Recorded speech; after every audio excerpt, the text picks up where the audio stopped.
Bismillahirrahmanirrahim. Assalamualaikum warahmatullahi wabarakatuh. Perkenalkan, nama saya Nur Hasra, NIM 1931040051. Saya mahasiswi Universitas Negeri Makassar, Fakultas Ilmu Keolahragaan, kelas PJKRA angkatan 2019. Baiklah, saya akan menjelaskan materi PPT, yaitu pendidikan rekreasi, dengan materi pengembangan olahraga rekreasi dan olahraga tradisional. Pendidikan jasmani. Pengertian pendidikan jasmani. Pendidikan jasmani pada dasarnya merupakan bagian integral dari sistem pendidikan secara keseluruhan, bertujuan untuk mengembangkan aspek kesehatan, kebugaran jasmani, keterampilan berpikir kritis, stabilitas emosional, keterampilan sosial, penalaran, dan tindakan moral melalui aktivitas jasmani dan olahraga. Nah, di dalam intensifikasi penyelenggaraan pendidikan sebagai suatu proses pembinaan manusia yang berlangsung seumur hidup, peranan pendidikan jasmani adalah sangat penting yang memberikan kesempatan kepada siswa untuk terlibat langsung dalam aneka pengalaman belajar melalui aktivitas jasmani, bermain, dan olahraga yang dilakukan secara sistematis. Nah, pendidikan jasmani merupakan media untuk mendorong perkembangan keterampilan motorik, kemampuan fisik, pengetahuan, penalaran, penghayatan nilai atau sikap mental, emosional, spiritual, dan sosial. Pembiasaan pola hidup sehat yang bermuara untuk merangsang pertumbuhan serta perkembangan yang seimbang. Dengan pendidikan jasmani, siswa akan memperoleh berbagai ungkapan yang erat kaitannya dengan kesan pribadi yang menyenangkan, serta berbagai ungkapan yang kreatif, inovatif, terampil, memiliki kebugaran jasmani, kebiasaan hidup sehat, dan memiliki pengetahuan serta pemahaman terhadap gerak manusia. Pendidikan jasmani pada hakikatnya adalah proses pendidikan yang memanfaatkan aktivitas fisik untuk menghasilkan perubahan holistik dalam kualitas individu, baik dalam hal mental, fisik, serta emosional. Nah, di sini kita lihat tujuan pendidikan jasmani. Apa saja? Yang pertama adalah mengembangkan keterampilan pengelolaan diri dalam upaya pengembangan dan pemeliharaan kebugaran jasmani serta pola hidup sehat melalui berbagai aktivitas jasmani dan olahraga yang terpilih. Yang kedua, meningkatkan pertumbuhan fisik dan pengembangan psikis yang lebih baik. Yang ketiga, meningkatkan kemampuan dan keterampilan gerak dasar. Yang keempat, meletakkan landasan karakter moral yang kuat melalui internalisasi nilai-nilai yang terkandung di dalam pendidikan jasmani, olahraga, dan kesehatan. Yang kelima, mengembangkan sikap sportif, jujur, disiplin, bertanggung jawab, kerjasama, percaya diri, dan demokratis. Yang keenam, mengembangkan keterampilan untuk menjaga keselamatan diri sendiri, orang lain, dan lingkungan. Yang ketujuh, memahami konsep aktivitas jasmani dan olahraga di lingkungan yang bersih sebagai informasi untuk mencapai pertumbuhan fisik yang sempurna, pola hidup sehat dan kebugaran, terampil serta memiliki sikap yang positif. Pendidikan jasmani pada hakikatnya adalah proses pendidikan yang memanfaatkan aktivitas fisik untuk menghasilkan perubahan holistik dalam kualitas individu, baik dalam hal fisik, mental, serta emosional. Nah, masuk ke bagian rekreasi. Rekreasi dalam bahasa Latin, recrear, yang secara harfiah berarti membuat ulang. Adalah kegiatan yang dilakukan untuk menyegerakan kembali jasmani dan rohani seseorang. Hal ini adalah sebuah aktivitas yang dilakukan seseorang selain pekerjaan. Nah, dalam kamus Webster mendefinisikan rekreasi sebagai sarana untuk menyegarkan kembali atau hiburan. Olahraga rekreasi adalah jenis kegiatan olahraga yang dilakukan pada waktu senggang atau waktu-waktu luang. Di sini ada pendapat yang pertama menurut Kusnadi.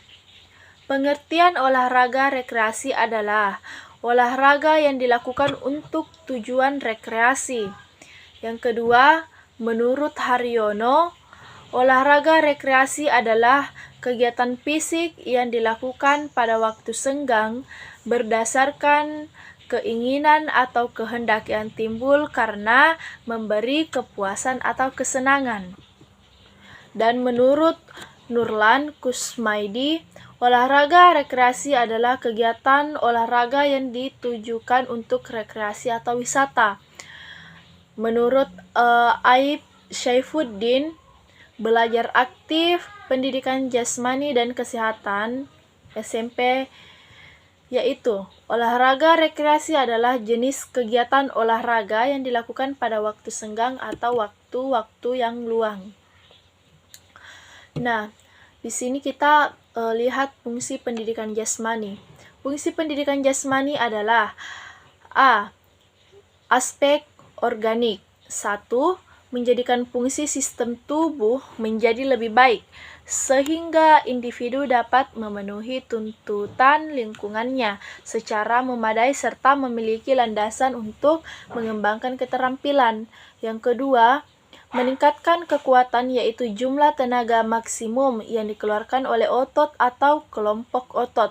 Yang ketiga, meningkatkan daya tahan, yaitu kemampuan otot atau kelompok otot yang menahan kerja dalam waktu yang lama. Yang keempat, meningkatkan daya tahan kardiovaskular, kapasitas individu untuk melakukan aktivitas yang berat secara terus-menerus dalam waktu relatif lama. Yang kelima, meningkatkan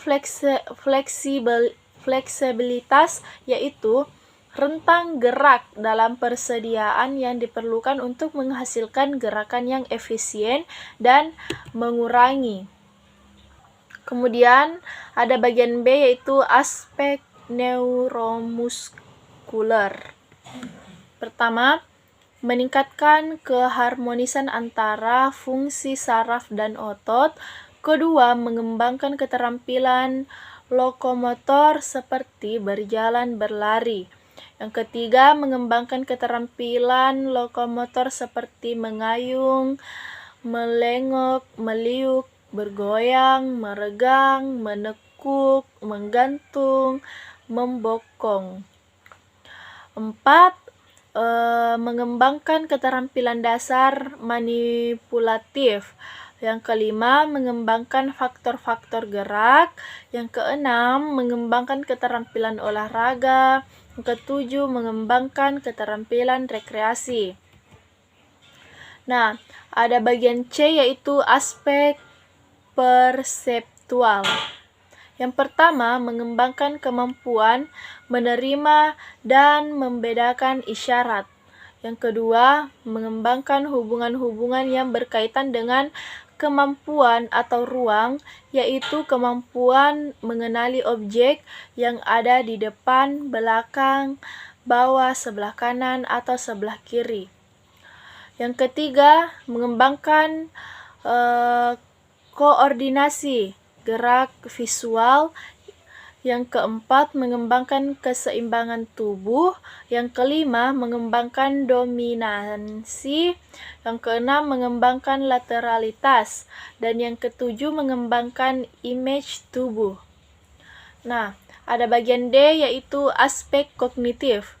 Yang pertama, mengembangkan kemampuan menggali, menemukan sesuatu, memahami, memperoleh pengetahuan, dan membuat keputusan. Yang kedua, meningkatkan pengetahuan peraturan permainan, keselamatan, dan etika. Yang ketiga, mengembangkan kemampuan penggunaan strategi dan teknik yang terlibat dalam aktivitas yang terorganisasi. Yang keempat, meningkatkan pengetahuan bagaimana fungsi tubuh dan hubungannya dengan aktivitas jasmani. Yang kelima, menghargai kinerja tubuh. Penggunaan pertimbangan yang berhubungan dengan jarak, waktu, tempat, bentuk, kecepatan, dan arah yang digunakan dalam mengimplementasikan aktivitas dan dirinya. Keenam, meningkatkan pemahaman tentang memecahkan problem-problem perkembangan melalui gerak. Bagian E, yaitu aspek sosial. 1. Menyesuaikan diri dengan orang lain dan lingkungan di mana berada. Yang kedua, mengembangkan kemampuan membuat pertimbangan dan keputusan dalam situasi kelompok. Yang ketiga, belajar berkomunikasi dengan orang lain. Yang keempat, mengembangkan kemampuan bertukar pikiran dan mengevaluasi ide dalam kelompok. Yang kelima, mengembangkan kepribadian, sikap, dan nilai agar dapat berfungsi sebagai anggota masyarakat. Yang keenam, mengembangkan rasa memiliki dan rasa diterima di masyarakat.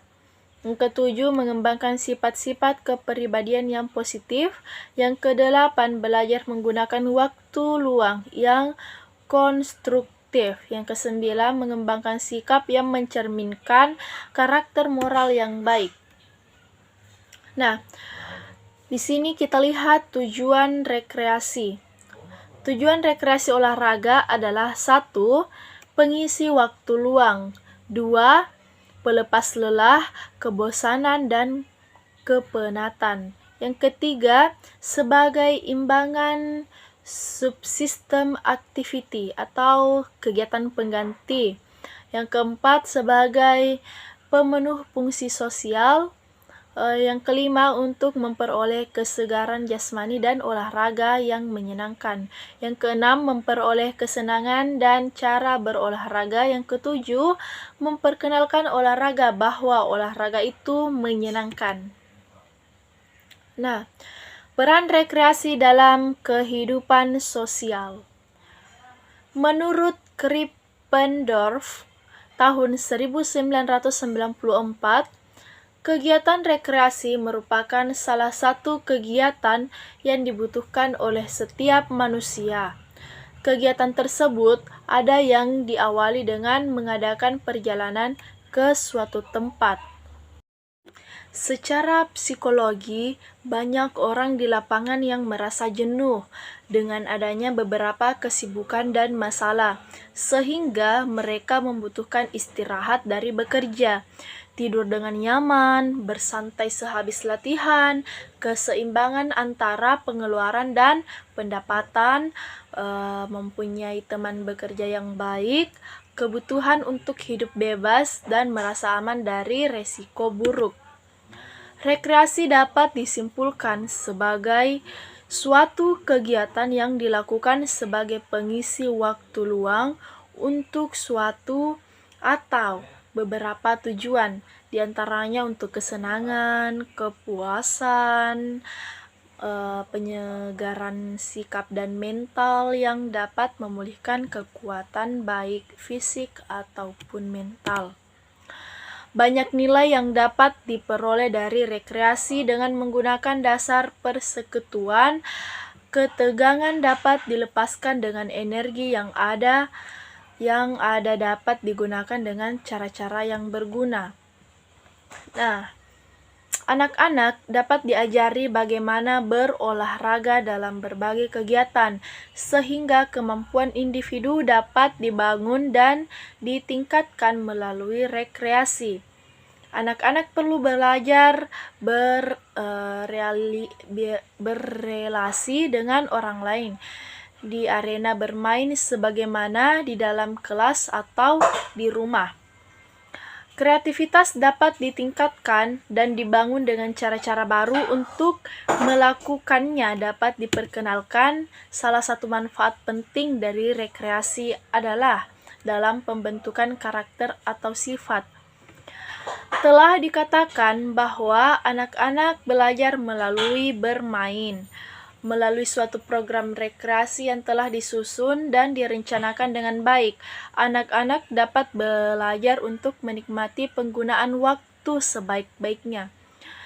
Tantangan pada pengajaran dan efektif dengan menggunakan latar alami amat tidak terbatas bagi para pemimpin dan para guru.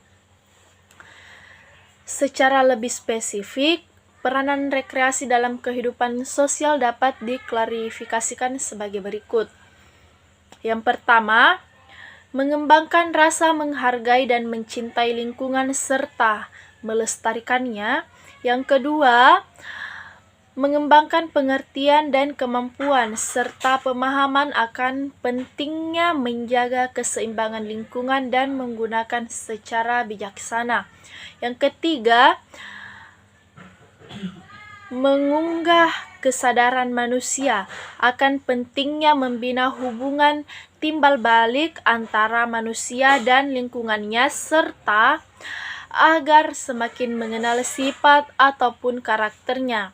Yang keempat, membantu mengembangkan secara positif tingkah laku serta hubungan sosial pada individu. Yang kelima, membantu mengembangkan ilmu pengetahuan tentang praktek lingkungan yang sehat. Yang keenam, membantu membuat pelajaran di kelas agar menjadi lebih berarti melalui pengalaman langsung di lapangan. Yang ketujuh, membuka peluang membangun kerjasama antara masyarakat sekolah dengan organisasi pelayanan rekreasi pada khususnya dan masyarakat pada umumnya. Yang kedelapan, menumbuhkan dan memperkuat rasa percaya diri dan harga diri yang merupakan pondasi yang kuat untuk menumbuhkan self-concept. Yang kesembilan, mempererat persaudaraan dan tumbuhnya saling mendukung di antara anggota kelompok. Yang kesepuluh, menambah atau meningkatkan keterampilan dan koordinasi. Yang kesebelas, menambah kesenangan pribadi serta rasa kebersamaan antara anggota kelompok. Yang ke-12, mendidik seseorang untuk dapat mengisi waktu luangnya dengan kegiatan positif.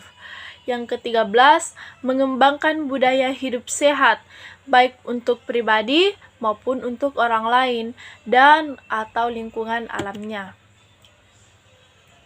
Nah, kita masuk ke sasaran rekreasi olahraga. Sasaran rekreasi olahraga yaitu semua kalangan masyarakat olahraga sesuai dengan usia. Contoh, hiking dilakukan oleh anak usia dewasa, bukan dilakukan untuk anak kecil. Dan untuk anak kecil dapat disesuaikan dengan gerak yang dibutuhkan usia anak kecil. Yang pertama, kita lihat rekreasi sosial. Permainan di dalam ruangan, contohnya acara icebreaker, kursi musik, papan permainan, dan ada juga permainan di luar ruangan. Contohnya lari estafet, balapan, kejar-kejaran, dan makan bersama. Contohnya perjamuan, makanan pencuci mulut, atau makanan kecil. Yang kedua adalah rekreasi budaya dan kreatif. Contohnya drama, drama, misalnya tebak kata, role play, cerita drama, dan lain-lain. Kemudian bercerita, misalnya bercerita lucu, cerita yang horor, cerita sesuai waktu, cerita sekuler. dan ada literatur. Contoh dari literatur yaitu misalnya puisi, membaca Alkitab, membaca cerita, kemudian ada audiovisual, misalnya film, televisi, video. Kemudian ada seni dan kerajinan, misalnya membuat gambar, kerajinan dari bekas barang bekas, menempel, melukis, kerajinan dari kertas, dan lain-lain. Kemudian membuat tulisan kreatif, drama, musik, dan lain-lain. Kemudian ada kegiatan permainan, olahraga, jalan-jalan, dan ada belajar, jalan-jalan di perkebunan, museum, dan lain-lain. Nah, selanjutnya yaitu jenis-jenis rekreasi. Rekreasi mencakup lebih dari sekedar permainan-permainan. Meskipun peristiwa-peristiwa di udara terbuka seperti olahraga, berkemah, dan jalan lintas alam itu penting, pertemuan-pertemuan ramah tamah seperti pesta dan piknik juga harus dipertimbangkan. Rekreasi juga termasuk beberapa kegiatan ekspresif yang berlangsung dalam lingkungan departemen yang langsung bertalian dengan tema pelajaran seperti drama, sastra, bercerita, kesenian, dan pekerjaan tangan, serta bermacam-macam hobi. Dan yang pertama lanjut kita tahu turisme adalah suatu perjalanan untuk rekreasi atau liburan, dan juga persiapan yang dilakukan untuk aktivitas ini. Seorang wisatawan atau turis adalah seseorang yang melakukan perjalanan paling tidak sejauh 80 km atau 50 mil dari rumahnya dengan tujuan berrekreasi. Rekreasi merupakan definisi oleh Organisasi Pariwisata Dunia. Definisi yang lebih lengkap, turisme adalah industri jasa. Mereka menangani jasa mulai dari transportasi, jasa keramahan tempat tinggal, makanan, minuman, dan jasa bersangkutan lainnya seperti bank, asuransi, keamanan, dan lain-lain. Nah, selanjutnya kita lihat macam-macam permainan. Sebelum itu saya menjelaskan yang lebih detail tentang pengertian olahraga.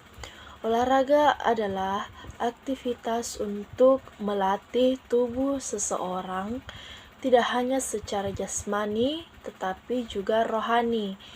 Misalkan olahraga tradisional dan modern. Nah, kemudian yang ketiga, penjelasan tentang permainan. Permainan merupakan sebuah aktivitas rekreasi dengan tujuan bersenang-senang, mengisi waktu luang, atau berolahraga ringan. Permainan biasanya dilakukan sendiri atau dilakukan secara bersama-sama. Permainan ada tingkatannya berdasarkan umur. Seperti yang saya jelaskan tadi, ada permainan anak dan ada permainan dewasa.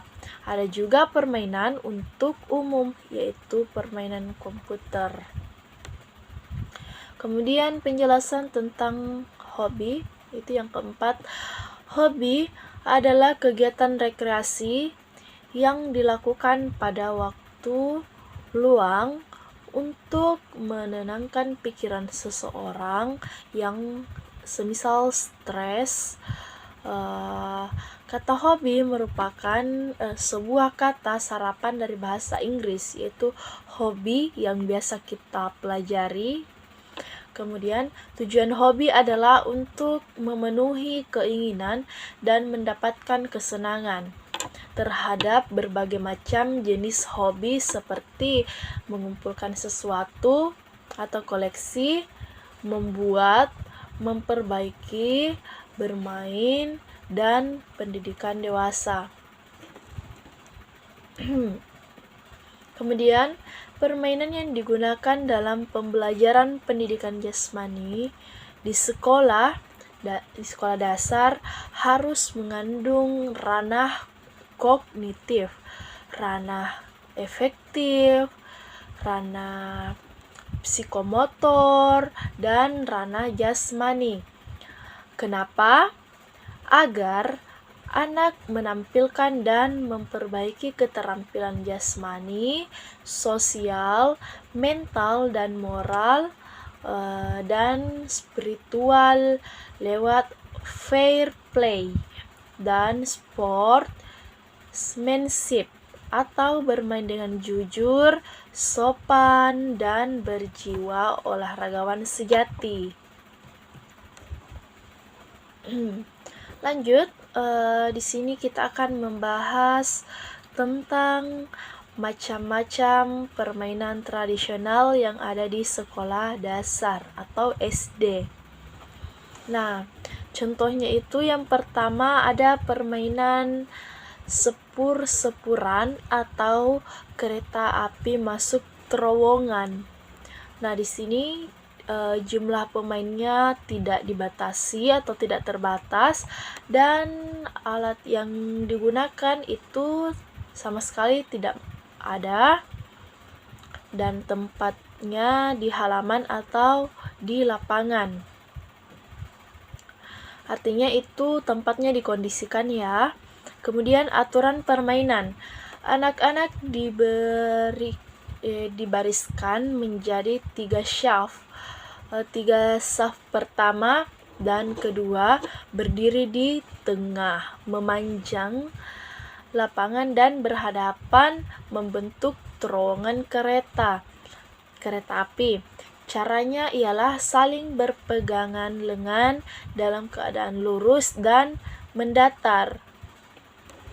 Sedangkan anak-anak pada syaf ketiga berpegangan satu dengan yang lain sehingga membentuk rangkaian kereta api.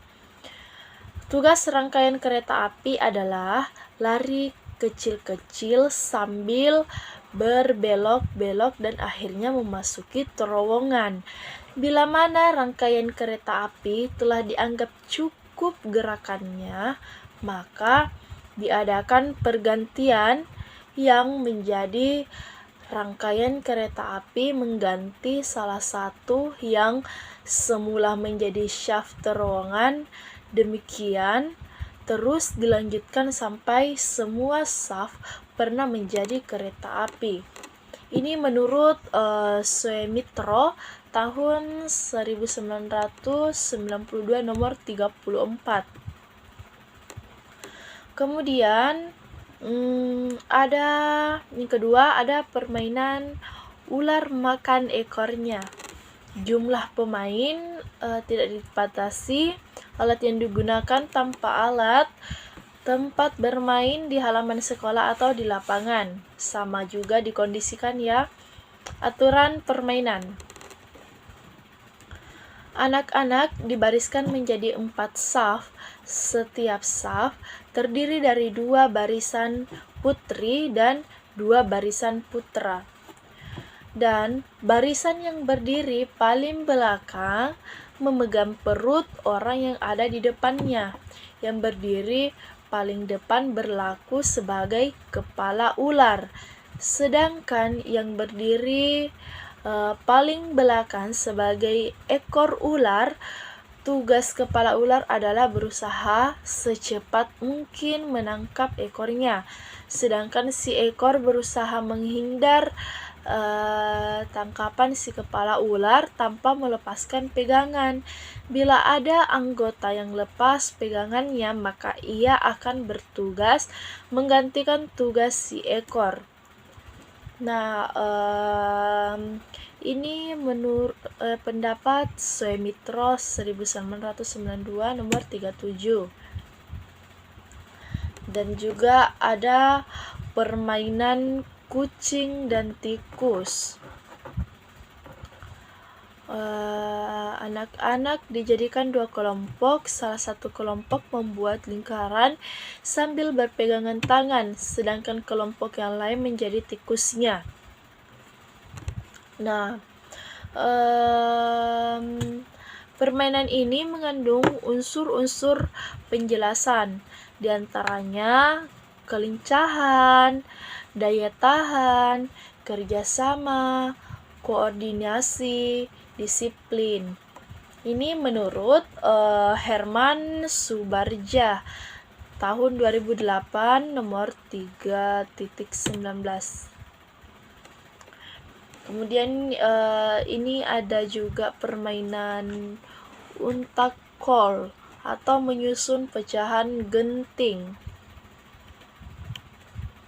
Pada permainan untrakol, permainan ini dapat dimainkan oleh anak laki-laki maupun perempuan atau gabungan antara anak laki-laki dan anak perempuan. Permainan ini pada umumnya dimainkan oleh anak-anak umur 9-12 tahun. Jadi tepat saat anak memasuki pendidikan sekolah dasar.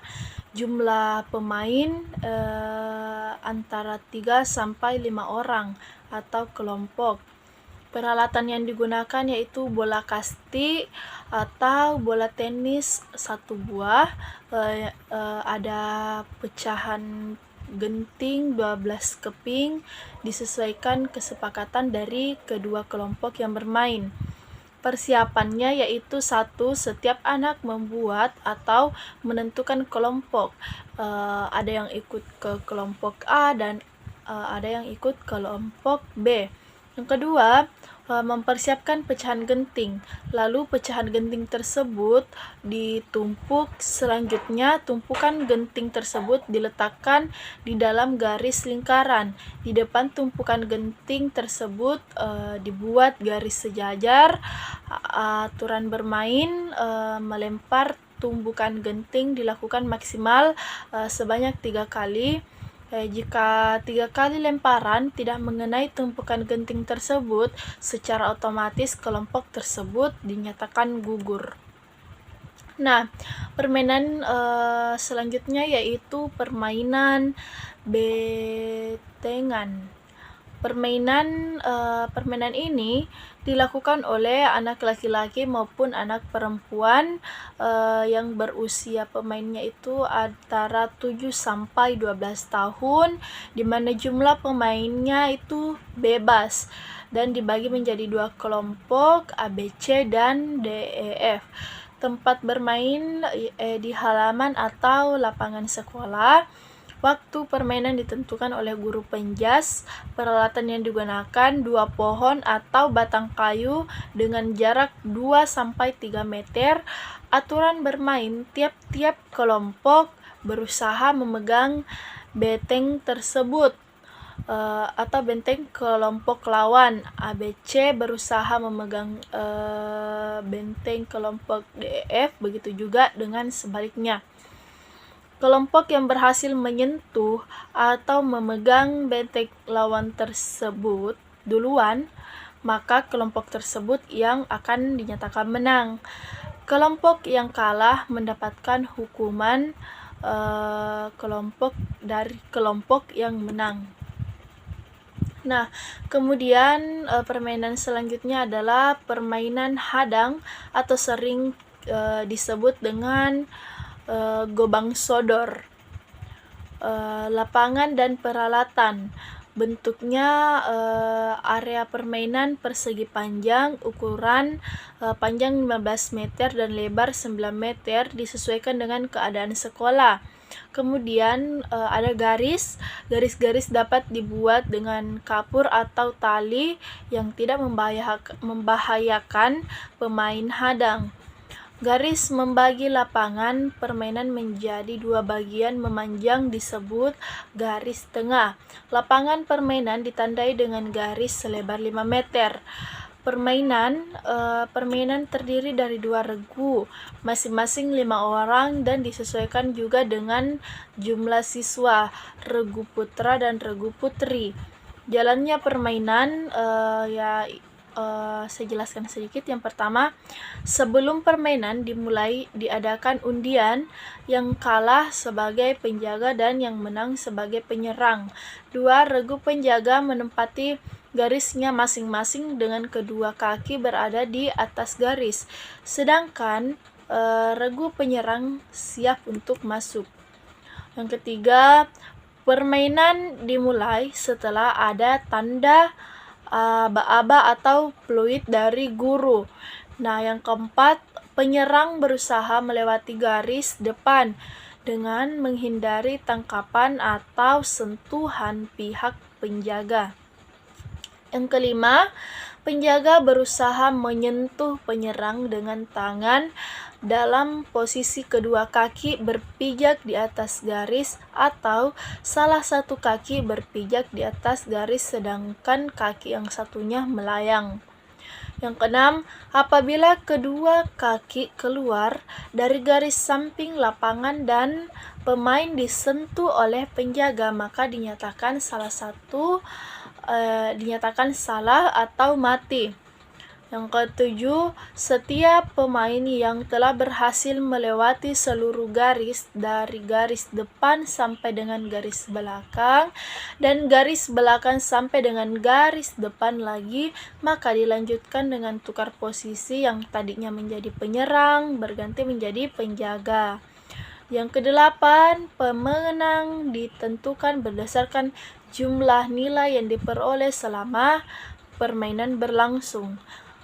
Permainan hadang atau gobang sodor ini sangat mudah untuk dimainkan dan mengandung unsur-unsur yang positif bagi pelakunya atau bagi orang yang bermain. Unsur-unsurnya itu diantaranya adalah ketangkasan, kekuatan, kelincahan, kerjasama, daya tahan, rekreasi yang dapat meningkatkan kesegaran jasmani. Ini adalah pendapat dari Suemitro tahun 1992 nomor 173. Nah, kemudian selanjutnya ada permainan lompat tali yang dimainkan oleh umur 8 sampai 13 tahun. Jumlah pemain tidak terbatas, baik dilakukan oleh anak laki-laki maupun dilakukan oleh anak perempuan. Waktu yang tepat untuk bermain lompat tali yaitu pada pagi hari atau siang hari. Tempatnya di lapangan atau halaman atau tempat yang datar. Aturan permainan melompat dengan menggunakan tali. Kemudian saya jelaskan cara bermainnya. Yang pertama, setiap siswa diberikan satu tali untuk satu siswa, kurang lebih panjangnya 2 meter. Apabila tidak cukup bisa dibuat beregu. Yang kedua, ujung tali pertama dipegang dengan tangan kanan dan ujung satunya dipegang oleh tangan kiri.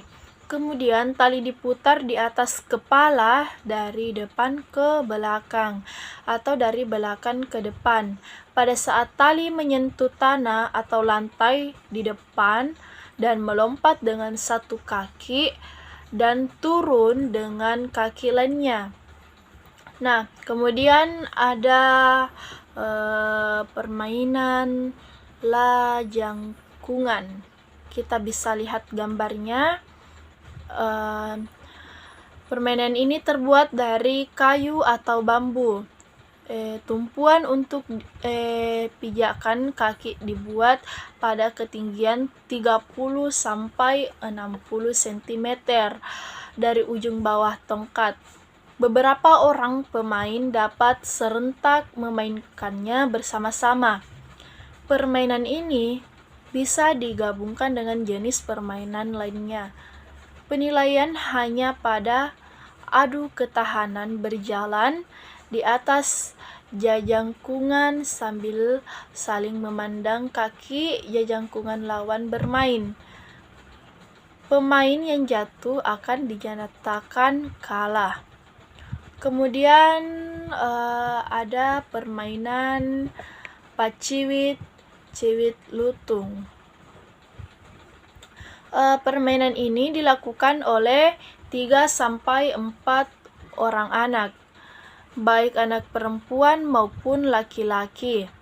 Setiap pemain berusaha saling mendahului, mencubit atau nyiwit punggung tangan di urutan teratas sambil melanjutkan kawih atau nyanyian. Paciwit, ciwit lutung, si lutung pindah ke tungtung. Paciwit, ciwit lutung, si lutung pindah ke tungtung. Pada umumnya, tidak ada pihak yang dinyatakan menang atau kalah. Jadi, jenis permainan ini semata-mata dilakukan hanya untuk bersenang-senang dan mengisi waktu pada malam terang bulan. Kemudian ada permainan gatrik. Permainan dimainkan oleh 2 orang atau 2 regu yang beranggotakan beberapa orang. Alat yang dimainkan adalah tongkat pemukul terbuat dari kayu dan potongan kayu sepanjang 1/4 tongkat pemukul, yang biasa disebut anak gatrik. Anak gatrik diletakkan di lubang miring dan sempit dengan setengah panjangnya menyembul di permukaan tanah. Ujung anak gatrik dipukul dengan tongkat pemukul. Anak gatrik kembali dipukul sejauh-jauhnya ketika terlantar ke udara. Bila anak gatrik tertangkap lawan, pemain dinyatakan kalah. Bila tidak tertangkap, jarak antara lubang dan tempat jatuhnya dihitung untuk menentukan pemenangnya. Nah, permainan terakhir itu adalah ada orai-oraian. Permainan ini dimainkan beberapa anak perempuan maupun laki-laki di lapangan terbuka. Para pemain saling memegang ujung baju bagian belakang teman di depannya untuk membentuk barisan panjang. Pemain terdepan berusaha menangkap pemain yang paling belakang, yang akan menghindar sehingga barisan bergerak meliuk-liuk seperti ular. Setiap barisan itu tidak boleh terputus. Sambil bermain, pemain melantunkan kawih orai-oraian luar lewat ke sawah. Permainan ini sangat banyak digemari oleh anak-anak. Itulah tadi beberapa permainan yang termasuk permainan rekreasi yang dimainkan oleh anak sekolah dasar. Kegiatan semacam ini merupakan kegiatan olahraga yang sudah mengalami perubahan atau modifikasi yang disesuaikan dengan tujuan, kebutuhan, nilai-nilai, karakter, dan prinsip-prinsip rekreasi. Adapun perubahan modifikasi tersebut meliputi peraturan permainan, termasuk unsur-unsur pemain, ukuran lapangan, tinggi rendahnya net, penilaian lamanya bermain, teknik lapangan, dan sebagainya. Maksud dan tujuan modifikasi ini adalah untuk memberikan kesempatan yang sarana kepada semua peserta kegiatan, serta secara aktif dengan tidak memperhitungkan tingkat kecakapan atau keterampilan teknik seseorang. Dengan kata lain, tidak ada diskriminasi antara peserta atas dasar jenis kelamin, tingkat keterampilan, kuat, lemah, dan sebagainya. Cukup sekian penjelasan dari tugas PPT materi pengembangan olahraga